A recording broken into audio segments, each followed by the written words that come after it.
নমস্কার বন্ধুরা, আলোকপাতে আপনাকে স্বাগত। যারা শিবরাত্রি পালন করবেন তারা অবশ্যই এই ভিডিওটি সম্পূর্ণ দেখুন। শিবরাত্রির ব্রত কিভাবে পালন করবেন, এই দিন শিবরাত্রি ব্রত করলে কি ফল পাওয়া যায়, ভগবান শিবের সঙ্গে অর্জুনের কেন যুদ্ধ হয়েছিল, মহামৃত্যুঞ্জয় মন্ত্র কিভাবে জপ করবেন, এবং আপনাদের জানাবো ভারতবর্ষে এমন একটি মন্দির রয়েছে যার শিবলিঙ্গটি নিজের থেকেই দিনে 3 বার রং পরিবর্তন করে। কোথায় রয়েছে এই আশ্চর্য মন্দির? ভিডিওটি সম্পূর্ণ দেখুন, তাহলে সব প্রশ্নের উত্তর পেয়ে যাবেন। অনেকেই শিবরাত্রির ব্রত পালন করবেন বলে সংকল্প করেছেন। চলুন আজকে দেখে নেওয়া যাক কিভাবে শিবরাত্রির ব্রত পালন করবেন, কেনই বা শিবরাত্রি ব্রত পালন করা হয় এবং শিবরাত্রি ব্রত কিভাবে শুরু হয়েছিল তার কাহিনী। ভিডিওটা ভালো লাগলে কমেন্টে অবশ্যই ওম নমঃ শিবায় লিখুন। শিবরাত্রির দিনে সাধারণত সারাদিন উপোস থেকে রাত্রে 4 প্রহরে শিবলিঙ্গে জল ঢালতে হয়। বিশেষ করে মেয়েরা এই ব্রতটাই বেশি পালন করে থাকেন, কিন্তু নারী পুরুষ উভয়েই এই ব্রত পালন করতে পারেন। ভক্তিপূর্ণ চিত্তে সকাল থেকে সন্ধ্যা পর্যন্ত উপবাসী থেকে মহাদেবের পূজা করে সকলকে নিবেদন করে প্রসাদ গ্রহণ করলেই এই ব্রতের ফল পাওয়া যায়। যারা শারীরিকভাবে বিশেষ সমর্থ তারা সারা রাত জেগে 4 প্রহরে পূজা সম্পন্ন করেন। শিবরাত্রি তিথিতেই ভগবান শিব এবং মাতা পার্বতীর বিবাহ সম্পন্ন হয়েছিল। এই দিনেই ভগবান শিব লিঙ্গ আকারে প্রকট হয়েছিলেন। পুরাণ অনুসারে এই দিনেই ভগবান শিব তাণ্ডব নৃত্য করেছিলেন। আচ্ছা, নটরাজ শিবের মূর্তি দেখেছেন নিশ্চয়ই। তার পায়ের দিকে লক্ষ্য করলে দেখবেন একটা বাচ্চার উপর নৃত্যরত ভঙ্গিমায় তিনি দাঁড়িয়ে আছেন। আচ্ছা, আরেকবার ভালো করে দেখুন তো ছবিটা, এটা কি সত্যিই বাচ্চা? লক্ষ্য করে দেখুন, এর দাড়ি গোঁফ রয়েছে। ইনি আসলে এক বামন অসুর, নাম অপস্মার। অপস্মার কথার অর্থ মৃগী রোগ। চলুন আজকে আপনাদের শোনাই কে এই অপস্মার, কেনই বা ভগবান শিব তার উপর পা রেখে দাঁড়িয়ে আছেন। কাহিনীটি পাওয়া যাবে স্কন্দ পুরাণে।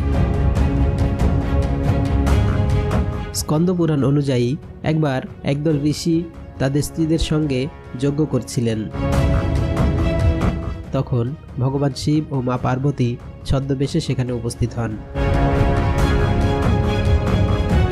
তাদের দেখে ঋষিদের স্ত্রীরা উঠে গিয়ে তাদের প্রণাম করেন। স্ত্রীরা এভাবে যজ্ঞ ছেড়ে উঠে যাওয়ায় ঋষিরা অত্যন্ত ক্রুদ্ধ হন। তখন ঋষিরা তপবলে বিষধর সাপের সৃষ্টি করলেন এবং ছদ্মবেশী শিবকে আক্রমণ করতে বললেন। ভগবান শিব অনায়াসে এই সাপদের দমন করেন। তখন ঋষিরা সেখানে উপস্থিত অপস্মার নামক এক বামন অসুরকে শিবকে আক্রমণ করতে পাঠান। কোথাও কোথাও এটাও বলা আছে যে ঋষিরাই তাদের তপবলে এই অপস্মারকে সৃষ্টি করেছিলেন। এই অপস্মার হলেন আধ্যাত্মিক অজ্ঞতা এবং অর্থহীন কথাবার্তার প্রতিনিধি।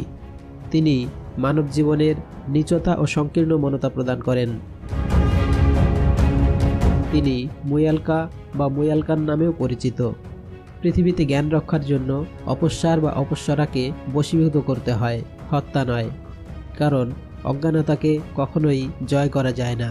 পৃথিবীতে যেমন মানুষই হোক তার কিছু না কিছু অজ্ঞানতা থাকে। সব বিষয়ে তিনি জ্ঞানী হতে পারেন না। ঋষিদের আদেশে তখনই অপস্মার শিব ও পার্বতীকে আক্রমণ করেন। অপস্মারের অকস্মাৎ আক্রমণে দেবী পার্বতী সংজ্ঞাহীন হয়ে পড়েন। তার এই বিহ্বল অবস্থা দেখে ভগবান শিব অত্যন্ত ক্রুদ্ধ হয়ে 14 বার তার ডমরুর নাদ করেন। এই ডমরুর শব্দ সহ্য করতে না পেরে অপস্মার ভূমিতে পতিত হন। তখন ভগবান শিব এক অদ্ভুত নৃত্য শুরু করেন। এটাই তাণ্ডব নৃত্য নামে পরিচিত। এই নৃত্যের এক মুদ্রায় তিনি অপস্মারের ওপর ডান পায়ে ভর দিয়ে বাঁ পা শূন্যে তুলে অঞ্জলি মুদ্রায় দাঁড়িয়ে পড়েন। এটাই নটরাজ মূর্তি নামে পরিচিত। ভগবান শিব অপস্মারকে বধ করলেন না, কারণ অজ্ঞানতাকে কখনোই দূরীভূত করা যায় না। আর অজ্ঞানতাকে সম্পূর্ণ দূরীভূত করে দিলে জ্ঞান অত্যন্ত সহজলভ্য হয়ে পড়ে। তাতে জ্ঞানের মর্যাদা থাকে না। অপস্মার নিজেকে মুক্ত করার অনেক চেষ্টা করলেন, কিন্তু সফল হলেন না। শিবের বাম পা শূন্যে উত্থিত করে রাখার মানে হলো অজ্ঞানতা ও অন্ধকার থেকে নিজেকে ঊর্ধ্বে রাখা। আরও একটি কারণে ভগবান শিব অপস্মারকে বধ করেননি। অপস্মার অমর ছিলেন। তাছাড়া অজ্ঞানতা বা অজ্ঞতাকে নিশ্চিহ্ন করে দিলে কোনো রকম বিদ্যার আর কোনো গুরুত্ব থাকবে না। সেই ঋষিরা মহাদেবকে চিনতে পেরে তার কাছে ছুটে গিয়ে করজোড়ে ক্ষমা প্রার্থনা করেন এবং অপস্মারকে এইভাবেই তার পায়ের নিচে দলিত করে রাখার অনুরোধ জানান। অপস্মারকে দলিত করার সময় ভগবান শিব 14 বার যে ডমরু শব্দ করেছিলেন তাই নিয়েই মহর্ষি পাণিনি ব্যাকরণের 14টি সূত্র রচনা করেন। পাণিনির এই 14টি সূত্র মাহেশ্বর সূত্র নামে পরিচিত।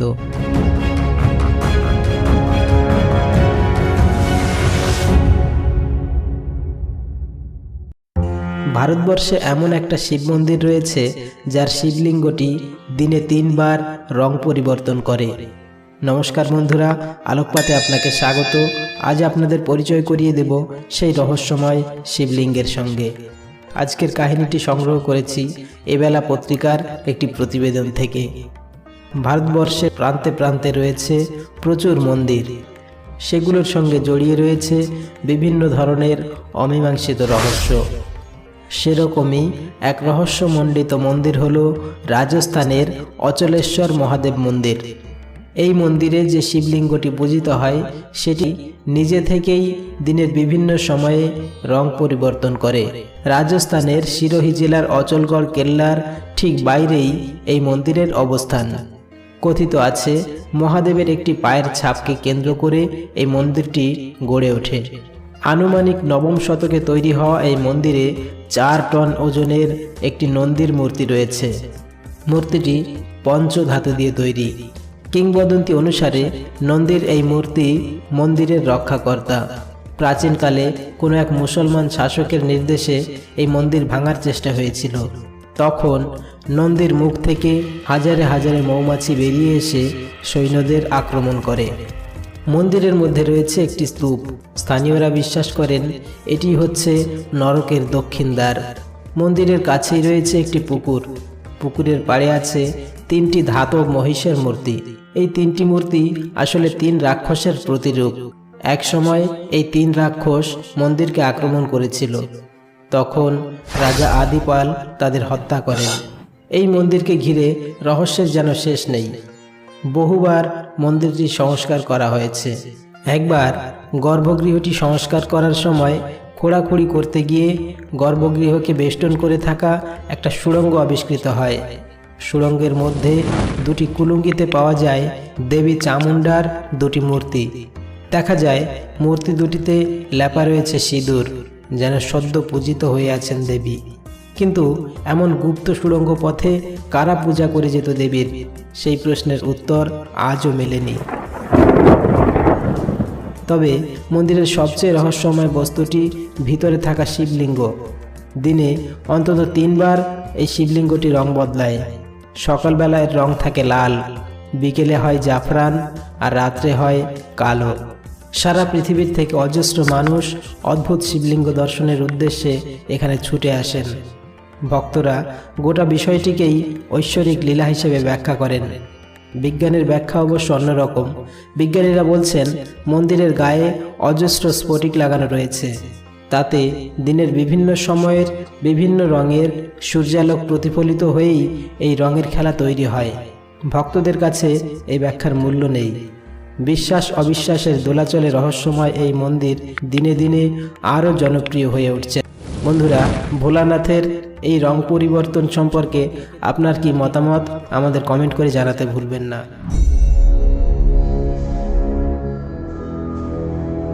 ওম ত্রম্বকম যজামহে সুগন্ধিম পুষ্টিবর্ধনম উর্বারুকম বন্ধনম মৃত্যুর্মোক্ষীয়মামৃতাৎ।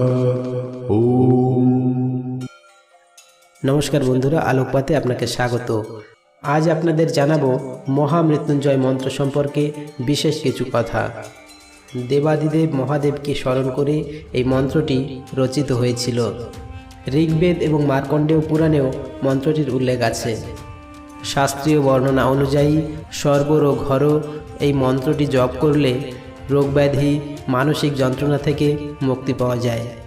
একমাত্র নিরাকার মহাদেবী মৃত্যুমুখী প্রাণকে বলপূর্বক জীবদেহে পুনঃপ্রতিষ্ঠিত করতে পারেন এবং অপার শান্তি দান করতে পারেন।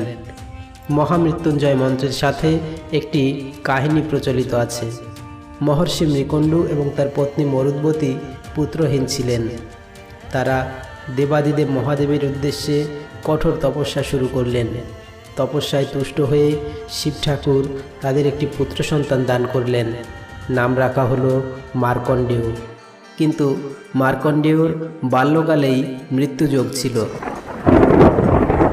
শাস্ত্রজ্ঞ ঋষিদের কথা মতো বালক মার্কণ্ডেয় শিবলিঙ্গের সামনে বসে মহামৃত্যুঞ্জয় মন্ত্র জপ করতে শুরু করলেন। ওম ত্রম্বকম যজামহে সুগন্ধিম পুষ্টিবর্ধনম। একসময় তার নির্দিষ্ট মৃত্যুর সময় ঘনিয়ে এলো। তার সামনে উপস্থিত হলেন যমরাজ। কিন্তু মহাদেবের শরণে আসা প্রাণকে কে হরণ করতে পারে? যমরাজ পরাজিত হয়ে ফিরে গেলেন। মার্কণ্ডেয় মহাদেবের বরে দীর্ঘ জীবন লাভ করলেন। পরে তিনি মার্কণ্ডেয় পুরাণ রচনা করেন। মার্কণ্ডেয় ঋষি মহাদেবের স্তুতি করেছিলেন মহামৃত্যুঞ্জয় স্তোত্রের মাধ্যমে, যেটি মার্কণ্ডেয় পুরাণে পাওয়া যায়। এবার জেনে নিন এই মন্ত্র জপ করার আগে কি কি বিষয়ে খেয়াল রাখবেন। সকালে স্নান করার পরে পবিত্র মনে এই মন্ত্র পাঠ করুন। এই মন্ত্র জপ করতে হবে রুদ্রাক্ষের মালার সাহায্যে। ধূপ বা প্রদীপ সহযোগে এই মন্ত্র জপ করুন। ভগবান শিবের ছবি বা মূর্তি কিংবা মহামৃত্যুঞ্জয় যন্ত্রের সামনে দাঁড়িয়ে এই মন্ত্র জপ করুন। কুশের আসনে বসে জপ করতে পারলে খুবই ভালো হয়। যদি নিজে মন্ত্র জপ করতে না পারেন তাহলে কোনো পুরোহিতকে ডেকে নিয়মিত নিজের বাড়িতে এই মন্ত্র পাঠ করান। এবার জানুন কি কি উপকার পাওয়া যাবে এই মন্ত্র পাঠ করলে। মহামৃত্যুঞ্জয় মন্ত্র জপ করলে সমস্ত গ্রহের দোষ কেটে যায়। পরিবারের কেউ অসুস্থ থাকলে তার স্বাস্থ্যের উন্নতি হয়। আশু সংকট থেকে বাঁচতেও এই মন্ত্র খুবই কার্যকরী। কালসর্পদোষ, বাস্তুদোষ, পিতৃদোষ এই ধরনের দোষ থেকে মুক্তি পাওয়া যায় নিয়মিত এই মন্ত্র জপ করলে। বন্ধুরা, কমেন্টে জানান আপনি আগে এই মন্ত্র জপ করেছেন কিনা, এ থেকে কি উপকার পেয়েছেন আমাদের জানাতে ভুলবেন না। আপনার কমেন্টের আশায় রইলাম। ভালো থাকবেন। দেবাদিদেব মহাদেব আপনার মঙ্গল করুন।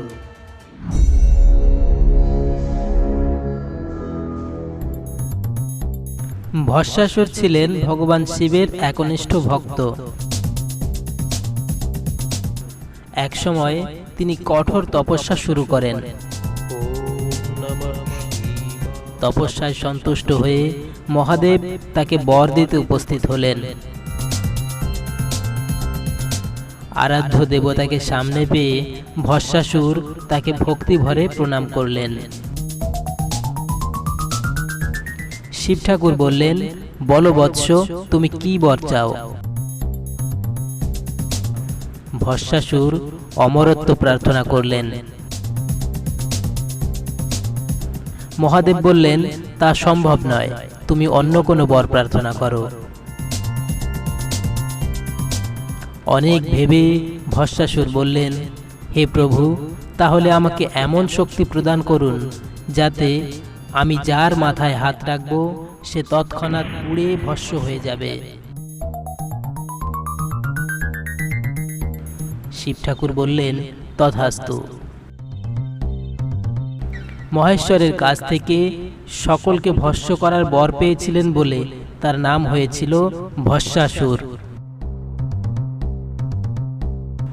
বর পেয়ে ভস্মাসুর তার শক্তি পরীক্ষা করতে চাইলেন। সামনে তখনও শিব ঠাকুর দাঁড়িয়ে আছেন। ভস্মাসুর ভাবলেন, তাহলে শিব ঠাকুরের উপরেই পরীক্ষাটা করা যাক। ভাবনা মাত্রই তিনি হাত তুলে শিব ঠাকুরের দিকে এগিয়ে গেলেন। অবস্থা বেগতিক দেখে শিব ঠাকুর প্রাণপণে ছুটতে লাগলেন। ভস্মাসুরও ছাড়বার পাত্র নন, তিনিও মহাদেবের পিছু পিছু ছুটলেন। উপায়ান্তর না দেখে শিব ঠাকুর ভগবান বিষ্ণুর শরণাপন্ন হলেন। সব শুনে বিষ্ণু মোহিনী রূপ ধারণ করে ভস্মাসুরের সামনে উপস্থিত হলেন। মোহিনীর মোহময়ী রূপ দেখে শিব ঠাকুরের কথা ভুলে গিয়ে তিনি তার দিকে অবাক বিস্ময়ে তাকিয়ে রইলেন। প্রাথমিক বিহ্বলতা কাটিয়ে উঠে ভস্মাসুর মোহিনীরূপী বিষ্ণুকে বিবাহের প্রস্তাব দিলেন। মোহিনী বললেন, আমি তাকেই বিবাহ করব যে মনোরম নৃত্য পরিবেশনের মাধ্যমে আমার চিত্ত বিনোদন করতে পারবে। ভস্মাসুর বললেন, কেমন নৃত্য তোমার মনোরঞ্জনের উপযোগী আমাকে শিখিয়ে দাও। তখন মোহিনীরূপী বিষ্ণু নাচের বিভিন্ন মুদ্রা তার সামনে উপস্থাপন করতে লাগলেন এবং ভস্মাসুর তাকে অনুসরণ করতে লাগলেন। এক পর্যায়ে মোহিনী এক বিশেষ ভঙ্গিমায় নিজের মাথায় হাত রাখলেন। ভস্মাসুরও তাকে অনুকরণ করে নিজের মাথায় হাত রাখলেন। সঙ্গে সঙ্গে নিজের শক্তিতে নিজেই পুড়ে ছাই হয়ে গেলেন ভস্মাসুর।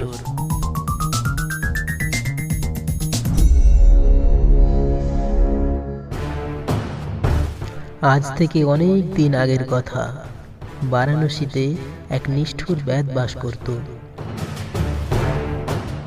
জাল, ফাঁদ, দড়ির ফাঁস, তীর ধনুক এবং প্রাণী হত্যার নানা রকম হাতিয়ার নিয়ে সে সব সময় জঙ্গলে ঘুরত। একদিন সেই ব্যাধ বনের মধ্যে ঘুরতে ঘুরতে ক্লান্ত হয়ে একটি গাছের নিচে ঘুমিয়ে পড়ল। সূর্য অস্ত গেল, চারিদিকে নেমে এলো আধার। বন্যজন্তুর চিৎকারে ঘুম ভাঙল ব্যাধের। ঘোর অন্ধকারে কিছুই ভালো দেখা যায় না। পাশেই ছিল একটি বড় বেলগাছ। অন্ধকারে হাতলে হাতলে সে সেই বেলগাছে চড়ে বসল। সারাদিন ব্যাধ ছিল অভুক্ত। শীতে ও ক্ষুধায় তার শরীর কাঁপতে লাগল। দৈববশত সেই দিনটি ছিল শিব চতুর্দশী, আর বেলগাছের নিচেই ছিল একটি শিবলিঙ্গ। উপবাসী ব্যাধের শরীরের কম্পনে একটি একটি করে শিশিরে ভেজা বেলপাতা শিবলিঙ্গের উপর পড়তে লাগল। এভাবে উপবাসী ব্যাধ নিজের অজান্তেই শিবরাত্রি ব্রত করে ফেলল। শিবের করুণায় তার সব পাপ ধুয়ে গেল। পরদিন ভোরের আলো ফুটলে ব্যাধ নিজের বাড়িতে ফিরে এলো। কালক্রমে ব্যাধের পরমায়ু শেষ হলো। যমদূতেরা এলো তার আত্মাকে যমালয়ে নিয়ে যেতে।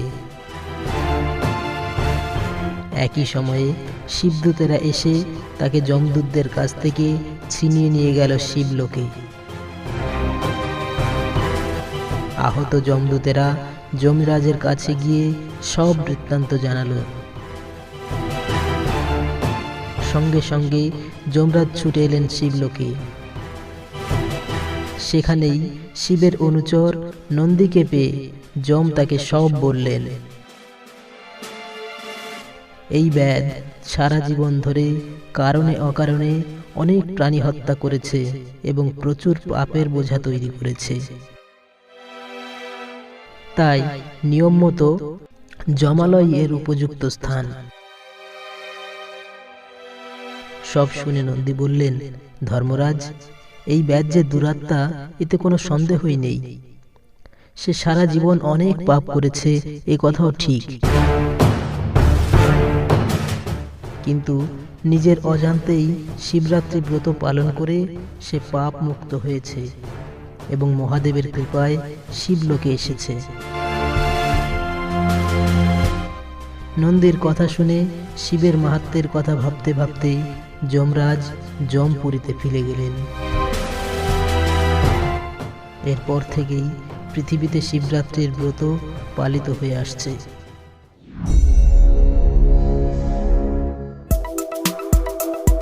কৌরবদের সঙ্গে পাশা খেলায় হেরে গিয়ে নিরস্ত্র পাণ্ডবরা বনবাসে গেলেন।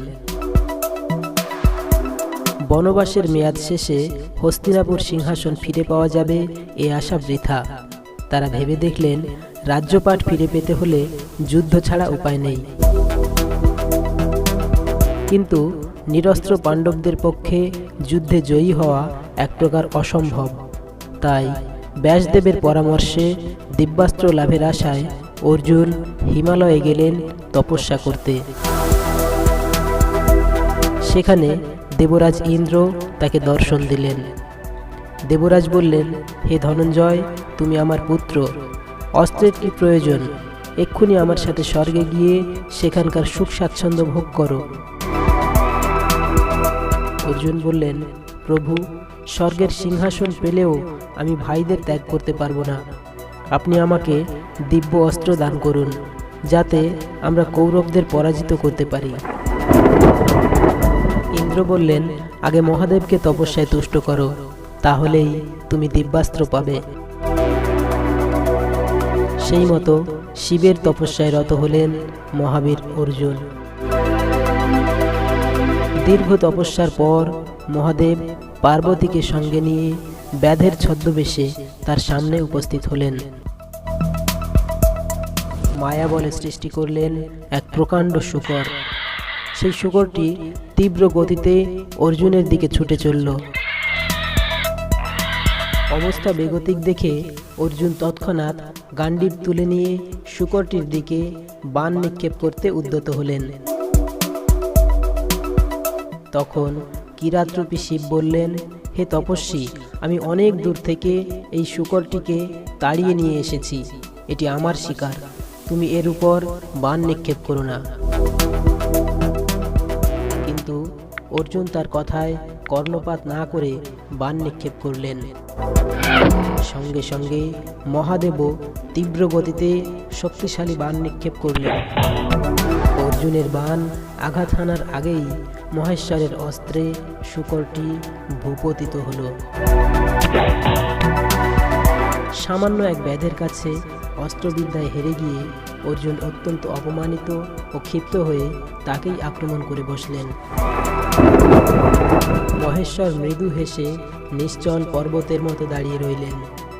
অর্জুন একে একে সমস্ত কঠিন থেকে কঠিনতর বাণ নিক্ষেপ করলেন, কিন্তু তারা কিরাতবেশী মহাদেবের শরীরে লেগে শুকনো পাটকাঠির মতো টুকরো টুকরো হয়ে পড়ে গেল। একসময় অর্জুনের সব বাণ শেষ হয়ে গেল, তবুও ব্যাধকে তার জায়গা থেকে এক চুলও নড়ানো সম্ভব হলো না।